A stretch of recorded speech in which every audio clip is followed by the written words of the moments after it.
Hi guys, it's Anissa. Welcome back to my channel. In today's video, as always, I am super excited to be filming for you guys, but today I'm specifically very excited because today we are going to be talking about my Best of Beauty 2020. Some of these products did not come out this year, but why these products are in this video mainly is because they're products that I will repurchase over and over and over again. I'm testing out a lot of new makeup right now and I'm really liking a lot of it, but I haven't used it for long enough to know if it's something that I actually would repurchase. Certain categories I have more products than others. Get comfortable, grab a snack because this is going to be a long one. Before we go any further, please make sure to give this video a thumbs up and subscribe. I post on this channel every 4 days so you never have to miss me for too long. But if you're interested to see what products I love this year, then keep on watching. So I'm going to go in the order that I do my face. The first thing that I do is my eyebrows. I have one eyebrow pencil and two pomades. I'm going to talk about the eyebrow pencil first because I don't physically have it. I actually just emptied it out. My first product is the Woma Beauty Baby Hair Brow Pencil. It was so super skinny, but it also was just enough creamy to make it just really easy to work with. I love a brow pencil that is on the thinner side. I don't like brow pencils that are super thick just because I don't have really full eyebrows. If you're somebody that does have fuller eyebrows, then you probably would prefer a thicker eyebrow pencil versus a thinner one. I'm so glad that I bought that, and I actually bought it when I was doing a full face of black owned brands. And then I have two different brow pomades. So the first one is the e.l.f. Lock-On Liner Brow Cream. This is in the color Espresso. I wish that this came in more colors. It comes in 3 or 4, and for a while I didn't buy this because I thought that it would be too light for me. But if you're somebody that has black hair like me, definitely try the color Espresso. You will love it. When I say this stuff is creamy, you barely need any product because it is so pigmented. It's really easy to work with. I have found I do my brows a little bit differently, which if you would like to see in depth how I do them now, I did that in my last Shop My Stash for December. But basically I use a pencil and a pomade, and I will outline my brow with the pencil and then fill it in with a pomade. I outline them with a pencil because I feel like I have a lot more control with a pencil, and then I will fill them in with this stuff, and it is so affordable. You need to try it. Next, this is going to be no surprise to any of you that have watched a good amount of my videos. This is the Anastasia Dipbrow Pomade, and this is in the color Ebony. I have had this same jar for probably, that's really embarrassing, like 3 or 4 years. I have definitely noticed as the years have gone by, it's gotten less creamy. I just spray setting spray in it and it works fine. I think this will always be an essential. After I do my brows, I will then go into doing my eyeshadow. But before we do eyeshadow, you must prime your eyelids because not to prime is a crime. At the beginning of the year, I actually just thought that priming your eyelids was a scam, when in reality, it makes such the difference. Whether you're somebody that likes a tacky base to really get all the pigment you can out of your eyeshadow, or if you're somebody who just likes to put concealer on and set it with powder, that way you have an even canvas to work on, try priming your eyes. I'm telling you, it will be a life changer. I have two ones here, and these are actually supposed to be dupes for each other, which I think they are, but there's just certain things that stick out about them. I'm going to go with the more affordable option first. This is the Nyx Eyeshadow Base, and this is just in the color Skin Tone. At first, I was really scared to try this because you guys can see it's super light compared to me. But I quickly learned that I really liked using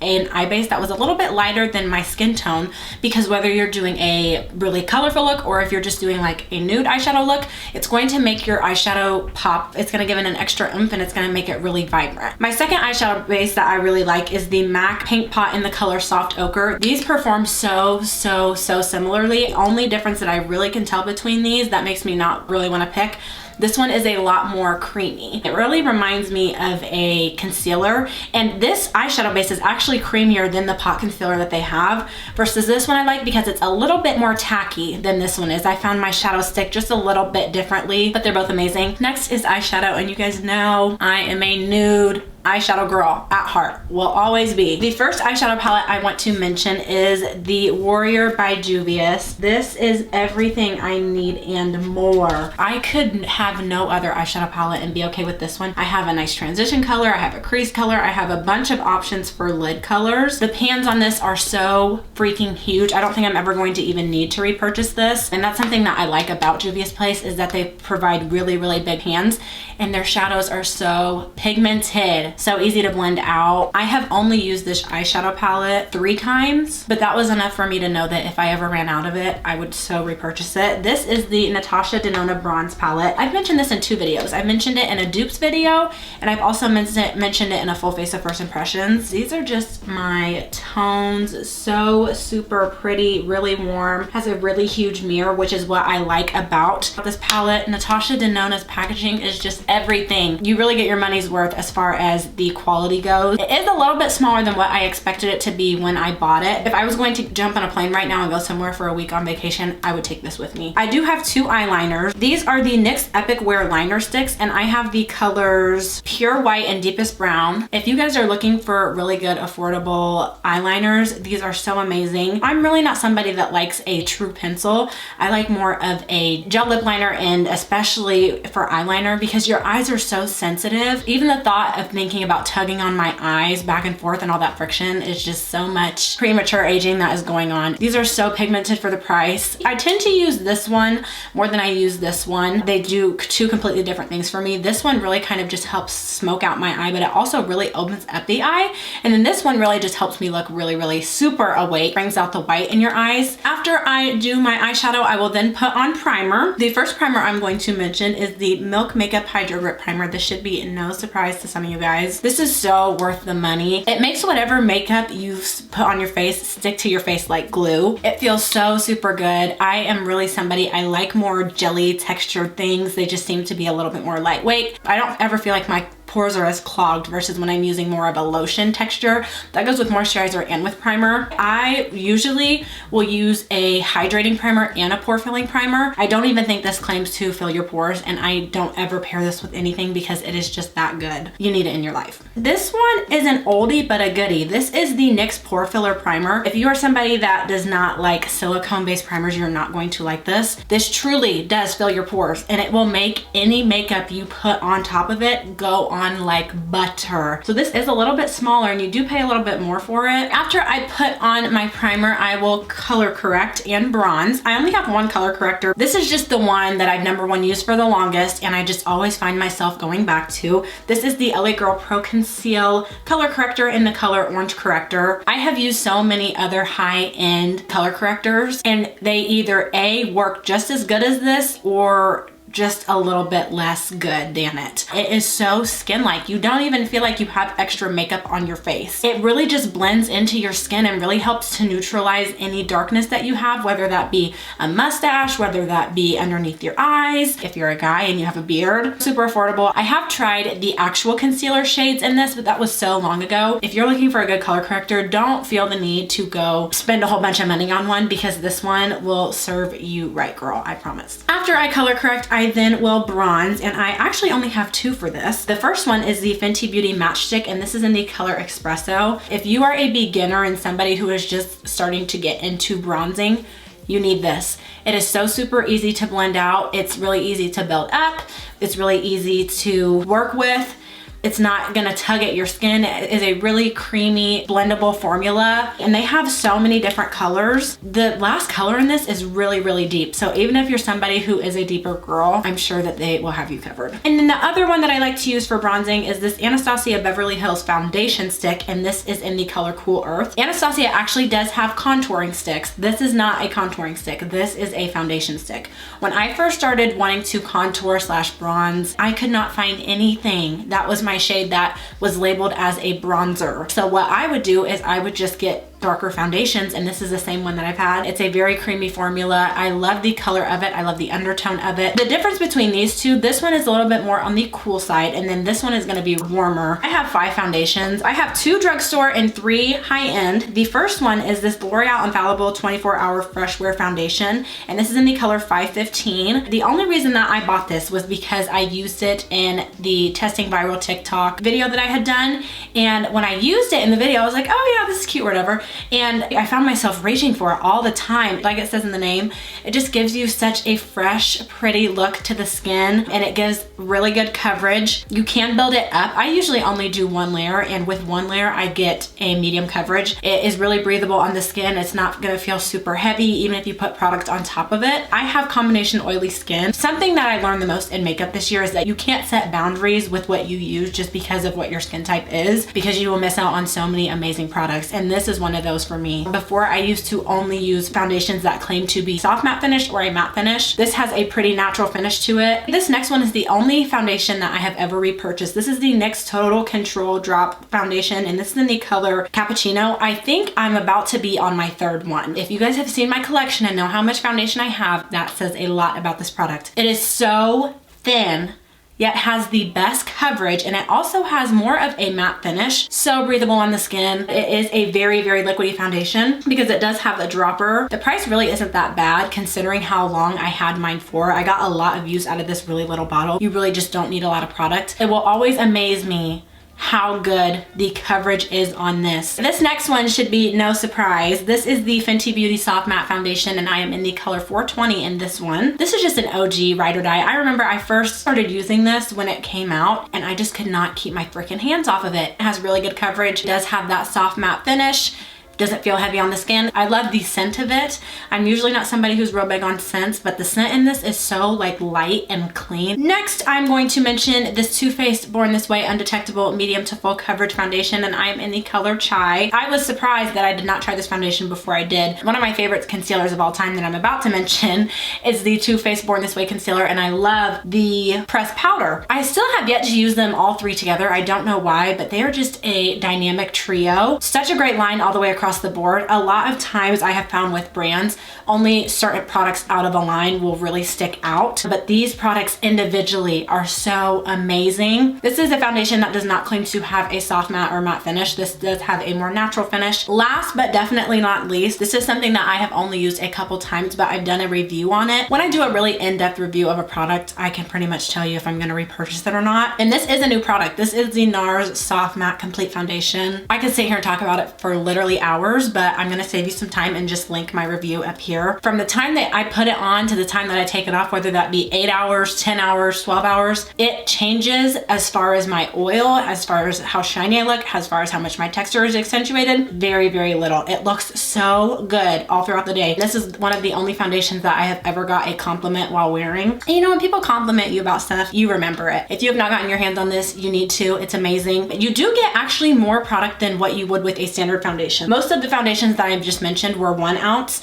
This is actually 1.5 fluid ounces. You really get your money's worth out of it. After I put on foundation, I will then go in with concealer, and I also have 5 concealers to mention. The first one that I have is this e.l.f. Hydrating Camo Concealer, and this is in the color Deep Olive. 16-hour camo concealer one is also good, but that one is a little bit more drying. Such good coverage. It is thicker, but it does also have that really good full coverage. This is also another recent favorite that I have just grown to love. This is the Covergirl TRUBLEND Undercover Concealer, and this is in the color T700 Caramel. When I first used this in a dupes video, was like not really the biggest fan of it, but now that I have been using it outside of videos, it has really grown on me. It is more of a full coverage, and the colors that they have in this are really impressive as far as the range goes. You have to be careful where you go, because if you go to Target, this will be like 11 bucks, but if you go to Walmart, it's like 7 or 8. I would definitely give this a try, guys. I don't know what took me so long to hop on the bandwagon, but it's amazing. It blends out to be so pretty underneath the eyes and on the skin. This is also an oldie but a goodie, something I rediscovered this year. This is the Maybelline Instant Age Rewind Eraser, and I'm in the color 146 Tan. I remember when I first started learning how to do makeup, I learned on YouTube,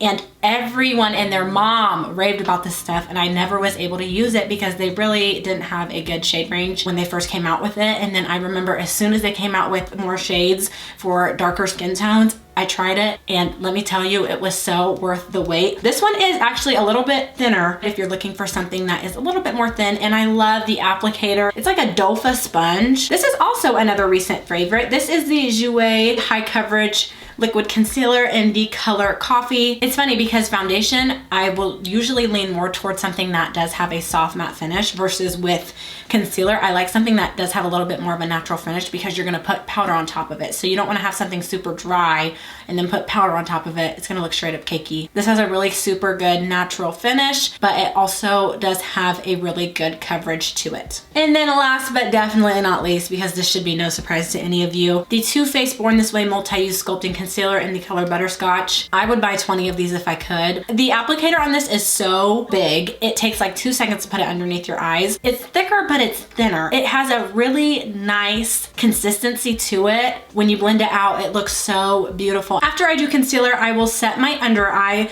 and then I will set the rest of my face, but I'm just going to mention all of them together because I only have 4. The first 2 are the Laura Mercier Translucent Loose Setting Powders. This is in the color Honey and this is in the color Medium Deep.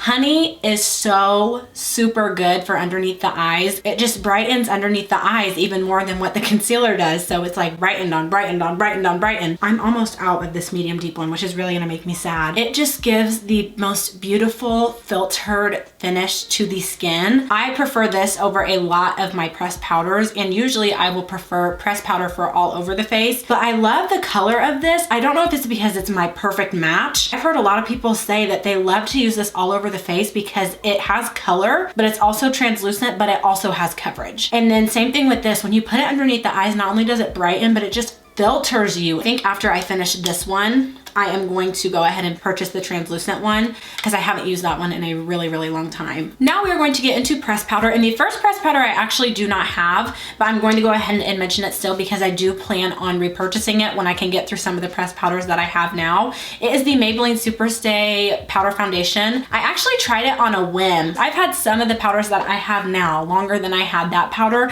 and I went through it like that, not because it didn't last, but because I was using it so much. The coverage on it is so amazing. I've always used liquid foundation and then I set it with a powder foundation. The coverage on it is amazing. It's probably one of the best in the drugstore. It is a little bit more pricey for the drugstore though, I will say. I think it's like $12. It just depends on where you buy stuff sometimes, but also you have to remember sometimes when you go to certain stores, they don't have as many colors of things, especially in the drugstore. They are a huge culprit of that. So I already mentioned that I love this Too Faced Born This Way powder. This is in the color Spice Rum. This reminds me a lot of the Maybelline Superstay. And then last but not least is this Clinique Beyond Perfecting Powder Foundation and Concealer. I absolutely love the liquid foundation, and then when I found out that they had this, I was like, give it to me now. My perfect combo is a medium coverage foundation with a more medium coverage powder, and boom, you have full coverage. After I put on my powder foundation, I will go ahead and apply my blush. The first one I'm going to mention is this NYX Cosmetics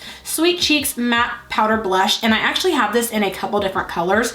This one in particular is Risky Business. Just such a beautiful shade. These are so pigmented. They're so easy to work with. I would say build them. Do not go in with a lot of products. And if you do ever go in with a lot of products, just use your sponge and put it over top of the blush and it will help diffuse it a lot. These are so pigmented and they are so affordable. They come in so many colors, and what my kind of struggle has been as far as blush goes is that a lot of them, especially in the drugstore, are not chocolate girl friendly. They are not dark girl friendly. They have so many different shades in this stuff, but these are no more than $8, and I don't think I'll ever again have to repurchase one. And then I do have a more high-end blush for you guys. This is the MAC powder blush in the color Raisin. This is a lot more of a brown pinkish nude, which I think it really drew to me just because of my skin tone. This looks so super natural on my skin. It's just like a really pretty fresh wash of color. It almost, you're like, does she have blush on? Does she not have blush on? And very pigmented. For it to be a powder, the formula is really creamy. It's not super chalky. After I go in with blush, I will then use setting spray, and I have 4 different ones. I again just could not choose. The first one that I have been using the crap out of is this Milani Make It Last setting spray. I go ham with my setting spray. I probably use more than what I need. I found it helps keep my makeup in place. I love the spritzer. It really just helps lock in the makeup and kind of gives me soft matte to matte finish. Another drugstore one I have is this NYX Bear With Me Prime, Set, and Refresh. It doesn't add any extra mattifying. It really helps to freshen your makeup up, set it into place. You get a lot of product, and again, it's all in the spritzer, guys. I am going to mention this Morphe Continuous Setting Mist. I actually just bought the mattifying version of this. The fact that it comes in an aerosol can, all setting sprays need to be packaged like this. It feels so good on the face. I can usually tell right off the bat if a setting spray is going to work or not, because if it disturbs any of the makeup on the face immediately, that is something you want to stray away from. Last but definitely not least is the Urban Decay All Nighter. Little pro tip, if you are somebody who has more oily skin, I'm just gonna be honest with you, setting sprays that have alcohol in them are going to work better for you, just because they are going to help keep those oils at bay. I wanted to mention that because the only thing I don't like about this is that it smells very strongly of alcohol, not the fact that it has alcohol in it. I only have 2 highlighters, which is really shocking for me. I want to go ahead and mention this drugstore one because I have not been able to keep my hands off of it. It is the Maybelline Master Chrome by Face Studio Metallic Highlighter, and this is in the color 100 Molten Gold. This stuff is so blinding. It doesn't have a whole lot of glitter in it, so it's not chunky. It's really, really smooth. I have found that if you use highlighters that are too glittery, they will accentuate any type of texture that you have on your face, and it comes in multiple shades. Becca is my OG. I wanted to mention specifically this year the color Chocolate Geode. I'm pretty sure that this is a newer shade that came out. I always end up breaking my Becca highlighters. I don't know how. It's probably because I'm so rough with them. If you have dark skin, you will love this. I don't know why I haven't used this as an eyeshadow yet, because oh my gosh, that would be everything. I want you to know I have highlight on, but I also want to be like natural. I'll use this because it is so complimentary of my skin tone. And then the last step is lips. So I'm gonna go ahead and mention lip liners first. I have these 2 that I have been loving. These are the Rouge Gel Lip Liners, and I have the color 32 Hot Sauce and 15 Rosewood. Out of all of them, if you are somebody who has darker skin, you will love these for nude lip liners. I definitely favor gel lip liners over pencils. I will use pencils on my lips. I will not use pencil on my eyes. These are so creamy and they're so affordable. It is a gel lip liner, but you still have to sharpen it, which I feel like I waste a lot of product versus if I could just twist it, because the bottom does twist, but nothing happens when you twist it. I wanted to mention these lip liners in general. These are the Juvia's Place Luxe Lip Liners. I have like 2 or 3 more of them. What I favor about these is number 1, they're a gel, and number 2, they're actually a roll up, and they're so creamy. Oh my gosh, they just glide onto the lips like butter, and they are a little bit more fine, so it's really easy to line your lips and get really precise, and they are super affordable. When I found out that Juvia's Place was coming out with lip liners, this is everything. I have 2 different lipsticks. So the first one that I have is this Milani Color Statement lipstick, and this is in the color 29 Teddy Bear. It has the perfect amount of pigment in it, and it also is shinier and it's comfortable to wear on the lips. And I'm going to say the exact same thing about the Sephora Lip Stories lipstick, and this is in the color Yum Yum. I mentioned this in a full face of first impressions, and I was so shocked by the amount of pigment that it has. This one is a little bit more of a brownie nude versus where the Milani is brown, but it definitely pulls more pink. And then I have 2 different lip glosses to mention. So first I'm going to mention this e.l.f. Lip Pumping Gloss. This is in the color Mocha Twist. They actually just came out with a darker color than this, because this used to be the darkest color that they had in it. It feels so amazing on the lips, and it also is minty, which may be what the plumping part is for. I wanted to mention these NYX Butter Glosses. I have a couple of these, but this one in particular is BLG 35 Bit of Honey. They are on the thicker side, and it's been hard to kind of tell what the lasting power of lip gloss is, especially this year, because I'm always wearing a mask. So it's like I put lip gloss on and then I just have to keep on reapplying it. They have so many different colors in these butter glosses. You are bound to find something that you love. And then the last product of the day is this Benefit Bad Gal Bang Mascara. I have eyelash extensions, so I only put mascara on my bottom lashes. This mascara is the easiest to apply on my bottom lashes. It doesn't make them clump together real bad. It just lengthens and just does this beautiful thing to make them look amazing. And this is actually a travel size. I had got it at Ulta with like some points or something like that. All right, guys. That's it. I feel like I've been sitting here for a couple years now. I hope you guys enjoyed this video. I honestly don't think I'm going to be able to wait till the end of the year to do another one of these. Those are the products that I have loved this year. If we loved any of the same products, and even if you like something different a lot this year, please let me know down in the comments. I want to go ahead and thank you guys. I am filming this video in 2020. It will be going up in 2021, but I want to just take a second to thank you guys for giving me such an amazing year. I have definitely had my trials and tribulations like everyone did in 2020. As weird as it sounds, 2020 was was a really amazing year for me overall. I'm very thankful. I have grown the most as a person, and I have just experienced so many new things that I will remember for the rest of my life, and one of them will be starting this journey officially with you guys this year. I didn't think that I would actually stick with it and be consistent, and then I just found this love for, you know, creating and playing with makeup and talking to you guys. I hope you guys have something that has made you that happy this year. Thank you guys so much for watching, and I will see you in the next one. Bye.